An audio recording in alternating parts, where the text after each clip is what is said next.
Challenges in importing, logistics, banking, and even in the customs. So that led to a big gap in the market where the stock was not available, and then it leads another way for piracy books to rise. So that I would say is an issue in the market. Right, thank you. Mine's any other thing you want, anything else you want to add in relation to challenges faced by the industry? But I think everything has been said by the members of the panel. So, yeah, so the problem is when these gaps are created uh, by things that are beyond the control of the trade. I mean, we want to keep things running, we want to have the supplies for the customers, whether they are schools or individuals.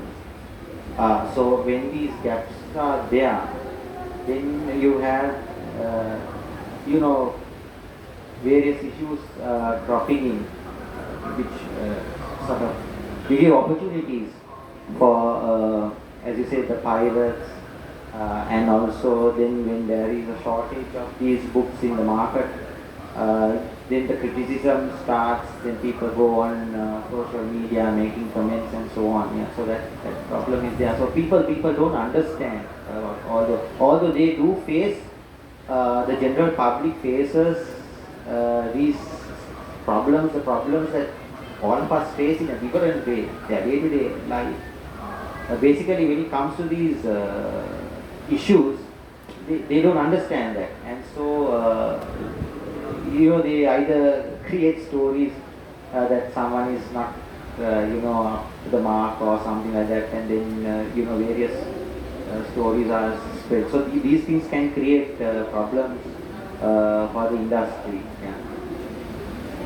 Yeah, Indusha, now regarding, now we can import books, but we have a storefront and the staff who are working in this store, they have to be knowledgeable in what they are doing. They have to know the titles, the genres, what the customer wants.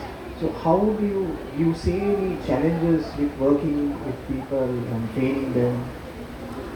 Exactly. When you see our industry, this is actually not a very glamorous industry, number one, and it's not a very high-paid industry, number two. So these are the two main factors a staff or an employee require when they get employed in an organization. So as a bookseller, we are unable to cater the staff with higher salaries. That is one point. So when you are unable to cater the staff with higher salaries, then the problem is you are unable to employ someone talented in the picture. So when you don't have a talented staff in the picture, that is where you get all these problems. At a shop front, at a storefront, you should always have a staff who is knowledgeable and who can cater the customer with what they exactly need. And knowing their need to give them suggestions, these type of staff, which is really essential in this industry, and it's very niche. It's very difficult to find these type of staff in this industry because of the salary issues which we are facing in this industry, because we run with a minimal profit in this industry, so we are unable to pay a higher salary to the staff. So that is the main cause of this thing, but I see personally. Right, and now another challenge, I don't know whether this is a challenge, social media is proving to be a challenge to everybody. Is the social media have any impact on reading and sale of books? Pradeep, would you like to? You have plus and minus in this. The social media, it takes away your time that you spend on reading. Also, it's a distraction for some. But as booksellers, we can also use it to our advantage. For example, there's a rising number of authors who promote their books through TikTok. It's called Book Talk. For example, Pauline Hoover is a very famous book talker. And also Instagram, a lot of authors come on Instagram and inform the readers about their new arrivals and all those things. So that's an advantage. That's an opportunity for the booksellers also. So we also know that this author is going to write a book, and we need to stop that. People are reacting to this, so we can we can see by the reactions whether this book will sell or not also. And also certain customers, they review these books on social media, and based on those also we can decide. It's easy for us to decide whether we can stock this book, whether we can sell in the market. So that's an advantage. And also another advantage on social media is like all these book clubs now. A lot of book clubs ask the authors to join on Zoom. So that's also a very good thing, very actively. The authors also like to reach a wider audience through that.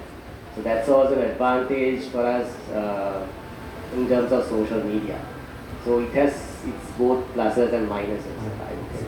Fantastic. So every industry has its own challenges, and also I feel they present opportunities as well for the bookseller or any industry. So my question is now, what are the opportunities that you see in the book industry for the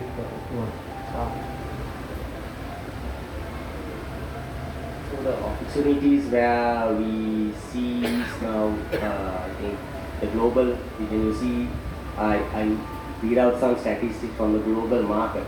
So the 2023 global market report compiled by European International Book Sellers Federation, they recorded, they used this data from 26 countries. So out of these 26 countries,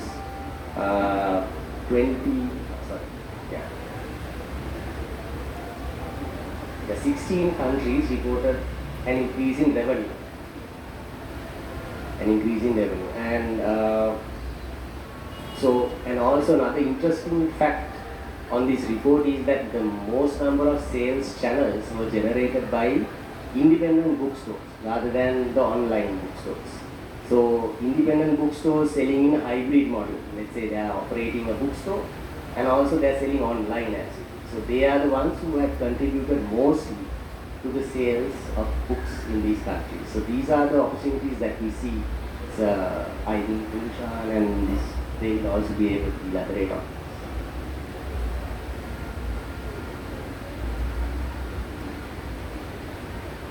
Yes, as Pradeep said, this there are the main, now the customers who always wants to, the customers really want to visit the stores physically rather than staying at home, and they are going back to this touch and feel, and the browsing which they want to browse all the books. This has been happening in olden days, right? People always want to visit a bookstore, and they want to browse around, they want to look into multiple genres, and they want to select their books, not limited to a few genres. But when you purchase books online, you will only get exactly what you search for. The suggestions you get, you just search for. That's it. So in that concern, now the consumers are moving towards the physical stores. Very simple examples would be these malls coming up. People just want to go around, roam around, and people want to go to the bookstores, buy books, touch the books, smell it, feel it, and these are the factors which is bringing customers back. So we see this as an opportunity towards the book industry, and especially in this modern era towards the physical book industry. This is, I think, I look into it as an opportunity to the industry. Okay, so now we see a growth in a lot of new genres, and that's been fueled by Instagram, mostly TikTok, and all these social media platforms. Sanya, do you think it's an opportunity for the book seller, or is it a threat? Because now that means you have to stock all of these things, all these new titles. Do you think it's an opportunity or a threat to the bookseller? I feel it's an opportunity because we can make, like Pradeep said, we can make use of social media and determine which books we should stock, which books we shouldn't stock. At the same time, we can use social media to get more information and expand the genre of books that is available in Sri Lanka. The feedback that I have been getting in this book fair is that almost all customers see the same set of books in a lot of the stalls. So they want to see something new. They want to see new authors coming out, new genre of books, and also they want to see more local authors whose books have been published by international publishers, more available in the market. So I think it is an opportunity, and we can also use social media and also customer feedbacks to grow our markets.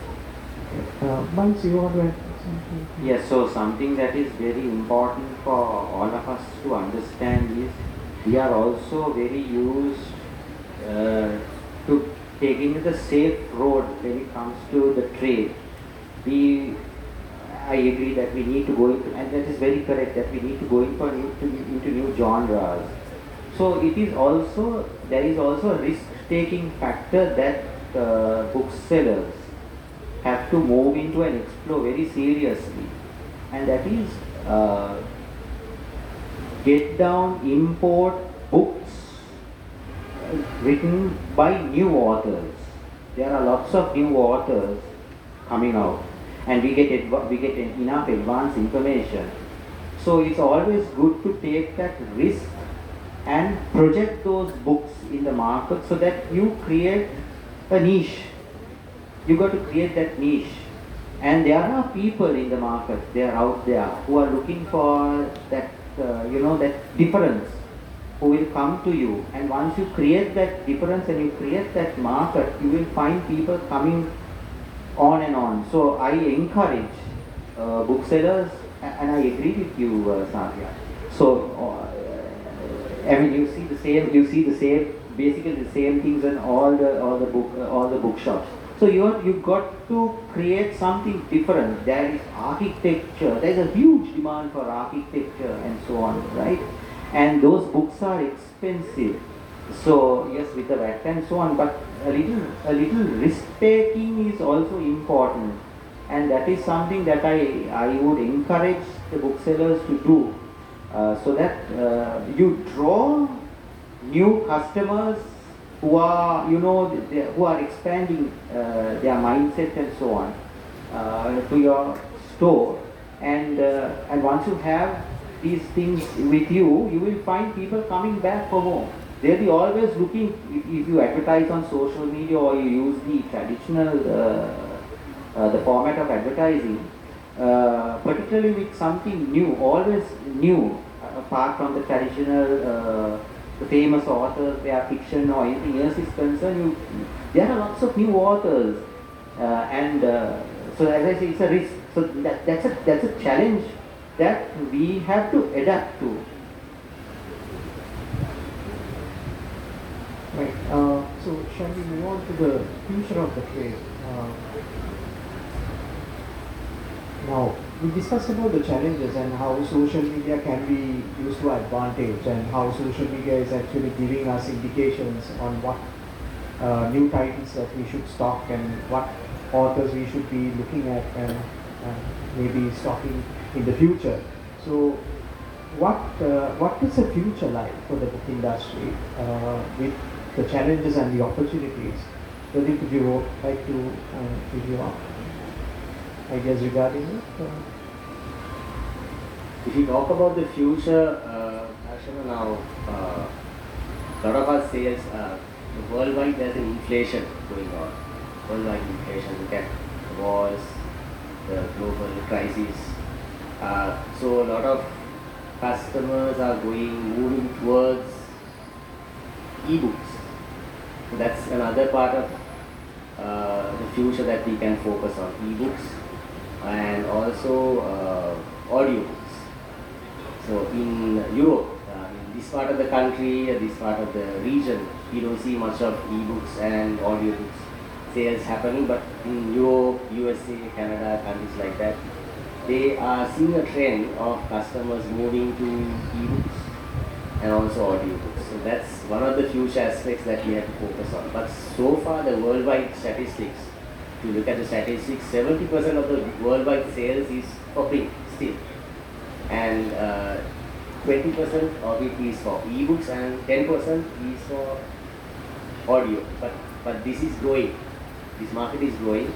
So we as booksellers, we all need to focus on that area as well for the future. Now, the role of book clubs and community, building a community around the bookstores. What are your thoughts on that? I think the book clubs are very important. And take an example, look at this book fair. It's not just selling books, it's like a community. It's more like a carnival. And there are many activities, like book launches to begin with, and then for kids zone there are different activities where the parents, the grandparents are all involved as a community. So we need to bring back to the bookshops if we can as well. It's not just the selling of the book, but to interact with the customers, interact with the children, and retain them, and to have like a community. Because in our shop, since I've been in the family business, born and bred to a bookseller, I have seen the grandchildren coming to our bookstores. So that's like a community coming there. So this is what we need to bring. We need to show them the love for the books, and we need to build a community out of that. So the sustainability is much better in that way.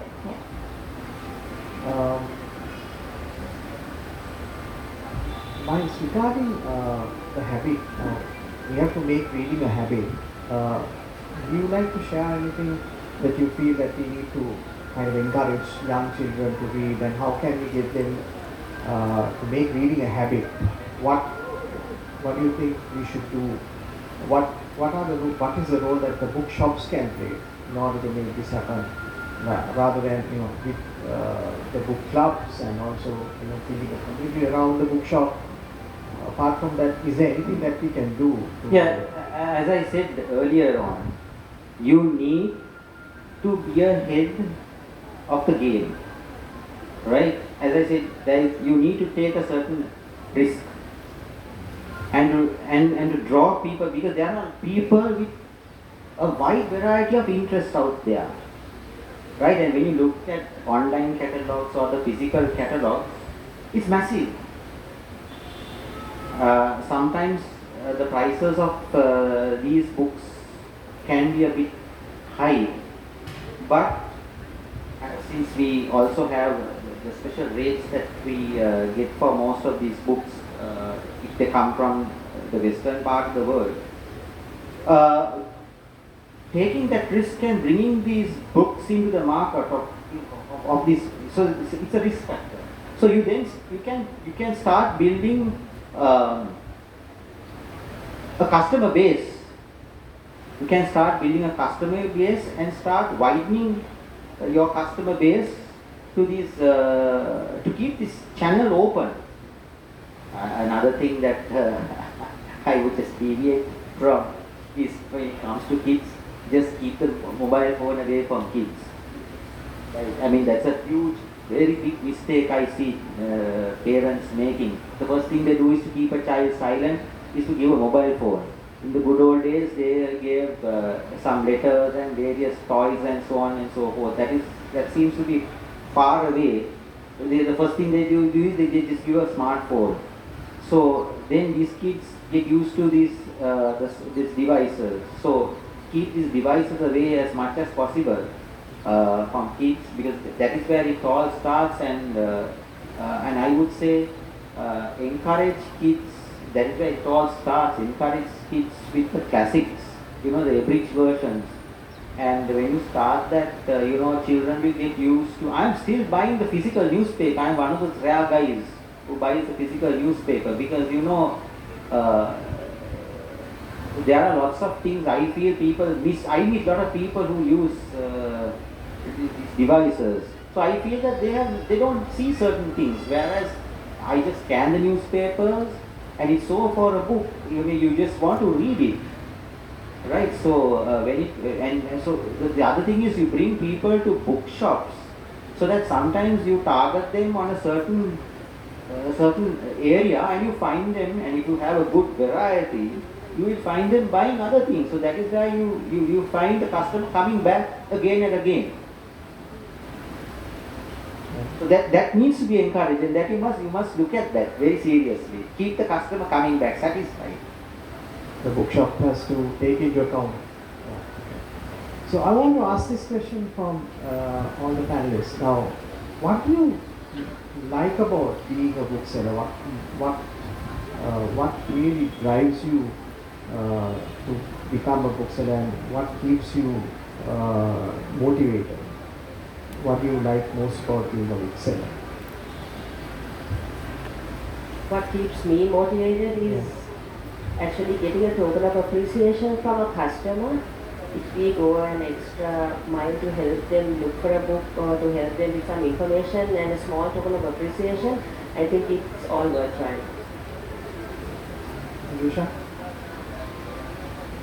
Yeah, I'm like a third generation person into this business.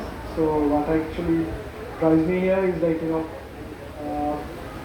we should give something back to the society, which has been done by my previous ancestors. So I'm just continuing it. So I just want to do it, and that gives me a self-satisfaction. That's what is driving me here.